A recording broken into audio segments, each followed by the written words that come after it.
पहली बैठक हुई है। बहुत अच्छी तैयारी चल रही है। जिस तरह से समाजवादी पार्टी ने अपना दमखम यहाँ दिखाया है उत्तर प्रदेश में, और आदरणीय बाबा जी के नाक में जिस तरह से दम कर दिया है हम समाजवादियों ने और सभी हम कार्यकर्ताओं ने, बहुत अच्छी तैयारी चल रही है। आप देखिएगा, रिजल्ट आएगा। बैठक में क्या निकल के आया, क्या 10 सीटों को लेकर? अब वो आपको पता चल जाएगा। अध्यक्ष जी का भी अच्छे से, अध्यक्ष जी के अभी बयान आ जाएंगे, वो आपको अच्छे से। गोरखपुर का चुनाव आप जीतते रह गई हैं, क्या कहेंगी गोरखपुर के चुनाव को लेकर? देखिए, आईबी की रिपोर्ट भी कह रही थी कि चुनाव हम जीत रहे हैं, और वहाँ पे रवि किशन जी का कोई जनाधार ही नहीं है। किसी तरह से उन्होंने अपने क्षेत्र में कोई काम ही नहीं किया था, और मैं लगातार चल रही थी। वहाँ की बहू थी, वहाँ की लोकल थी, और वे बाहरी थे। लेकिन होता है ना कि मुख्यमंत्री जी के गढ़ में मैं चुनाव लड़ रही हूँ, और मुख्यमंत्री जी के सामने लड़ रही थी। रवि किशन जी का ये चुनाव था ही नहीं, तो मुख्यमंत्री जी भाई अपना अपमानित तो नहीं करना चाहेंगे। शाम दाम दंड भेद सब लगाएंगे। आप बीमार भी हो गई थी चुनाव के बीच, उसके बाद भी आपने प्रचार जारी रखा था।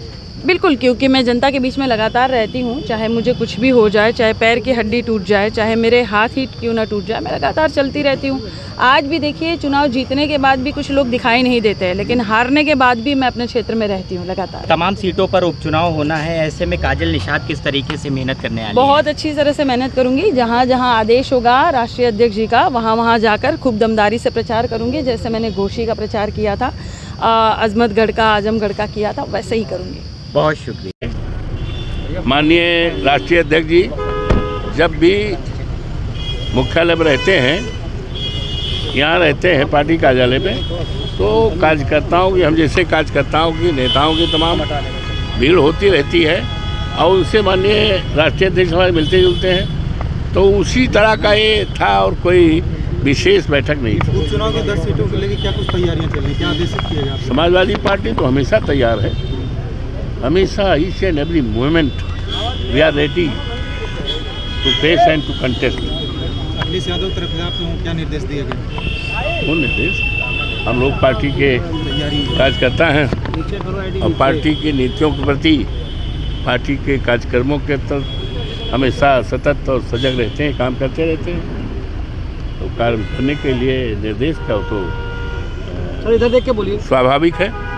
अध्यक्ष जी, आपकी सीट पर भी उपचुनाव होगा, मिल्कीपुर की बात करी जाए, कैसे देखते हैं, क्या समाजवादी पार्टी की सीट बरकरार रहेगी इस बार? 101%, और 101% से भी कोई परसेंट हो तो निकाल लो। अच्छा, पूरी तरह से समाजवादी पार्टी के जो भी उम्मीदवार हमारे राष्ट्रीय अध्यक्ष घोषित करेंगे, हाँ, वो पूरी मजबूती के साथ वहाँ के कार्यकर्ता, वहाँ के सारे हमारे नेता, और उस क्षेत्र की सभी जात के लोग, सबका आशीर्वाद मेरे साथ है, सबका समर्थन है, और वो समर्थन और सहयोग बरकरार है, बरकरार रहेगा। सीट बरकरार रहेगी। 101% ऐतिहासिक जीत होगी। अयोध्या से जी, अयोध्या से, आपकी विधानसभा से।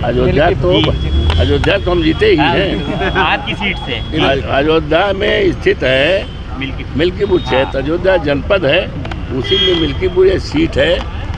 101% it is sure, it is sure है, श्योर है में भी। सांसद जी, ये बताइए, जीतने के बाद कुछ बदलाव आया है अयोध्या में? हैं? बदलाव नजर आया जीतने के बाद? ये तो आप बताओ। आप बताइए, वहाँ की ये जनता तो क्या कुछ है? अब ये तो आपकी जिम्मेदारी है, बताओ। कल आपका नाम डिप्टी स्पीकर के लिए बताया जा रहा था, लगातार लोग सदन में रख रहे थे विपक्ष की तरफ से। आई am not aware of it, मुझे इसकी कोई अधिकृत जानकारी नहीं है। आप भी लोगों के द्वारा हम सुनते रहते हैं, अखबारों में छपता रहता है, लेकिन so far as my leader I am not aware of. आज रामदास अठावले जी लखनऊ आए हैं, दलितों का नेता अपने आप को बता रहे हैं, कैसे देखते हैं? रामदास अठावले जी आज लखनऊ आए हैं। आरपीआई वाले अठावले जी, महाराष्ट्र वाले। पता नहीं भैया, हम तो जानते नहीं। आप नहीं जानते उनको? कोई नेता कैसे जानते हैं? अपने मुंह से कोई कुछ भी कह ले भाई। दलितों के नेता है बता रहे हैं। अब वो ठीक है, दलितों के नेता हो या और कोई नेता हो, तो कोई नेता अपने को कह रहा है, तो हमें क्या इतराज है? अच्छा, थैंक यू। ठीक है।